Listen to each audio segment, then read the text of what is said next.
আত্মের ভগবান শিরডি সাই বাবা। শিরডি গ্রাম আমেদাবাদ জেলার অজ্ঞাত এক গ্রাম।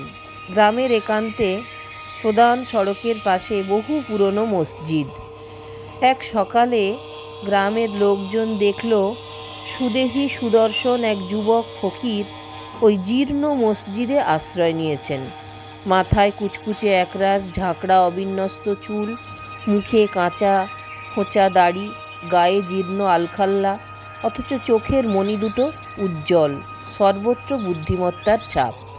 উৎসাহী কৌতূহলী গ্রাম্য মানুষের মেলা বসে গেল এই মসজিদ প্রাঙ্গণে। ওই যুবক ফকির নিজের সম্পর্কে কিচ্ছু বলেন না। পাড়ায় পাড়ায় ভিক্ষা করতেও তাকে দেখা যায় না। গ্রামের মানুষজন স্বেচ্ছায় ভক্তিভরে ফলমূল বা রুটি তার সামনে রেখে যায়, তা দিয়েই খিদে মেটান, না পেলে উপোস করেই থাকেন। আহার্য যা কিছু পড়ে থাকে তা কুকুর বেড়ালে ভাগাভাগি করে খেয়ে নেয়। কৌতূহলী ধর্মনিষ্ঠদের ভিড় ক্রমশ বাড়তে থাকলো। কিছুদিন বাদে ফকির সাহেব মুখ খুলতে শুরু করলেন। এক রাতে তিনি গ্রামের ধর্মপিপাসুদের সাথে তত্ত্বকথায় মগ্ন ছিলেন। সেদিন কথায় কথায় প্রায় শেষ হয়ে এলো। লণ্ঠনের তেল ফুরিয়ে গেছে, এখন কি হবে? হঠাৎ ফকির সাহেব একটি অলৌকিক ঘটনা ঘটিয়ে দিলেন। জলের পাত্র থেকে জল ঢেলে লণ্ঠন শিখাকে আবার প্রদীপ্ত করলেন। বোঝা গেল তিনি অলৌকিক ক্ষমতার অধিকারী। শিরডির গ্রামবাসীদের বিস্ময়ের কারণ এই যুবক ফকিরই পরবর্তীকালে শিরডি সাই বাবা নামে পরিচিত হন। সমগ্র মহারাষ্ট্রে তার নাম ছড়িয়ে পড়ে।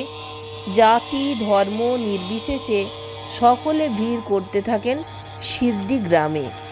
তাঁর কল্যাণে শিরডি হয়ে ওঠে ভারতের দক্ষিণাঞ্চলের এক অতি পরিচিত স্থান।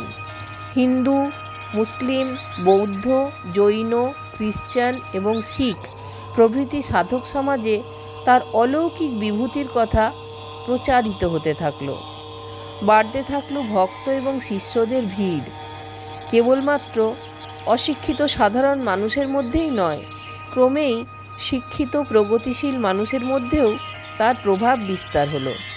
এক সকালে পড়ল ভারতের সর্বজনপূজ্য দেশপ্রতি বালগঙ্গাধর তিলক তার কয়েকজন সহকর্মীকে নিয়ে সাই বাবাকে দর্শন করতে এলেন। তিনি পরম নিষ্ঠার সঙ্গে তার মুখ নিঃসৃত আধ্যাত্মিকতা শুনলেন। দেশীয় ধনী বণিক থেকে রাজনৈতিক কর্মী, সমাজ সংস্কারক থেকে ইংরেজ সরকারের অনেক উচ্চপদস্থ কর্মচারীও তার শিষ্য এবং ভক্তে পরিণত হতে লাগলেন। শিরডি হয়ে উঠল সর্বধর্ম সমন্বয়ের এক পবিত্র ক্ষেত্র।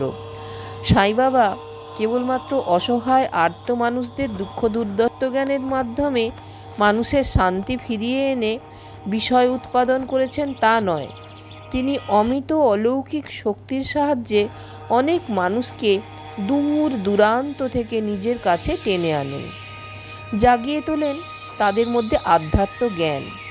অতীন্দ্রিয় দর্শনের মাধ্যমে তার হৃদয়ের পবিত্র আহ্বান যেন স্পষ্ট শুনতে পাওয়া যায়। এইভাবেই ভারতের বিভিন্ন প্রান্ত থেকে অনেকে এসে হাজির হলেন তার পদপ্রান্তে। তাঁদের সকলকে সাই বাবা মানবতাবাদের মহান মন্ত্রে দীক্ষিত করলেন। শুধু তাই নয়, অনেকের জীবনকে আবার সুপথে এনে দিলেন। নানা সাহেব চন্দ্রকর নামে তার একজন ঘনিষ্ঠ সেবক ছিলেন। 1887 খ্রিস্টাব্দে তিনি প্রথম সাই বাবার সান্নিধ্যে আসেন। তিনি ছিলেন এক উচ্চপদস্থ সরকারি কর্মচারী। ইংরেজ সরকার তাকে যথেষ্ট খাতির করেন। শেষ অবধি সাই বাবার সংস্পর্শে এসে তার মধ্যে ব্যাপক পরিবর্তন দেখা যায়। তিনি বুঝতে পারেন জীবনে শুধুমাত্র অর্থ উপার্জন করলেই চলবে না, আত্মার স্বরূপ কী তা জানতে হবে। আমি কে, আমার আসল স্বরূপ কী তা জানতে হবে। শেষ পর্যন্ত তিনি হয়ে ওঠেন আত্মের ভগবান সাই বাবা। সাই বাবা ছিলেন আত্মপ্রচার বিমুখ। নিজের কথা ফলাও করে প্রচার করার কোনো প্রয়াস তার কথা এবং কাজের মধ্যে কোনোদিনই লক্ষিত হয়নি। তিনি জানতেন আত্মের সেবার মধ্যে দিয়েই মানুষের মনে পবিত্রতা আসে। তিনি নানা ধরনের মানুষের সংস্পর্শে এসেছিলেন, এমন কিছু মানুষ যারা ঐহিক ভোগ লালসা ছাড়া আজ কিচ্ছু জানে না, তাদেরকে পরম জীবনের সন্ধান দিয়েছিলেন। তিনি মানতেন অহংকারী মানুষের পতনের মূল। যতক্ষণ মানুষের মনে আমি আমার বোধ থাকবে ততক্ষণ কিছুই হবে না। বিদ্যার অহংকার, ধন দৌলতের অহংকার ঈশ্বর আর মানুষের মধ্যে বাধা প্রাচীর সৃষ্টি করে।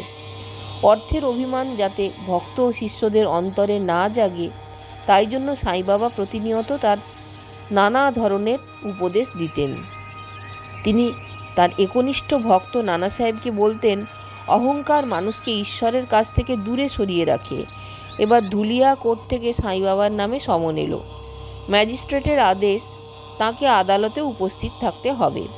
চুরির দায়ে এক ব্যক্তি অভিযুক্ত, তার বিরুদ্ধে আদালতে মামলা দায়ের করা হয়েছে। অভিযুক্ত ব্যক্তিটি সাই বাবাকে সাক্ষী মেনেছে। আদালতের পেয়াদা সমনটি দিয়ে বিদায় নেবার আগেই তিনি সেটিকে ধুনির আগুনে ফেলে দিলেন। উপস্থিত ভক্ত শিষ্যরা এই ব্যাপারটি দেখে হায় হায় করে উঠল।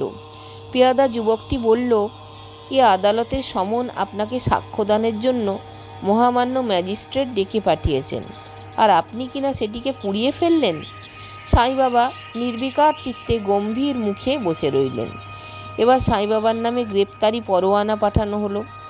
পরোয়ানা বাহক পুলিশকে লক্ষ্য করে রাগত স্বরে সাই বাবাকে বলেছিলেন, বেটা, পরোয়ানা টারোয়ানা আবার কি? নিয়ে যা তোর পরোয়ানা, বাইরে ফেলে দিয়ায়, ওসবের ভয় আমাকে দেখিয়ে সুবিধা হবে না। পরোয়ানা বাহক পুলিশটি সাই বাবার এই আচরণে স্তম্ভিত হয়ে গেল। এখন কি করা যায়? সে ভাবল ম্যাজিস্ট্রেটের পরোয়ানা তার কাছে ফিরিয়ে নিয়ে যাওয়াই বুদ্ধিমানের কাজ। ভক্ত শিষ্যরা বুঝল এবার সাংঘাতিক পরিণাম ঘটে যাবে। তারা নিজেদের মধ্যে আলোচনা করে সিদ্ধান্ত নিল, ম্যাজিস্ট্রেটের কাছে তারা একটি মিলিত আবেদন করবে। সেখানে বলা হবে সর্বত্যাগী মুক্ত পুরুষ এই সাই বাবা, তাকে বলপূর্বক আদালতের কাঠগোড়ায় যেন হাজির না করানো হয়। সবাই সেখানে স্বাক্ষর করে দিল। ম্যাজিস্ট্রেট এই দরখাস্ত অগ্রাহ্য করতে পারলেন না। তিনি উচ্চ পর্যায়ের এক কমিশন গঠন করলেন। শুরু হলো কমিশন কর্তৃক সাক্ষ্য গ্রহণের কাজ। কমিশনের এক সদস্য প্রশ্ন করলেন, আপনার গুরুকে, তাঁর নাম কি? কথা বলতে বলতে সাই বাবা আকাশের দিকে তাকালেন।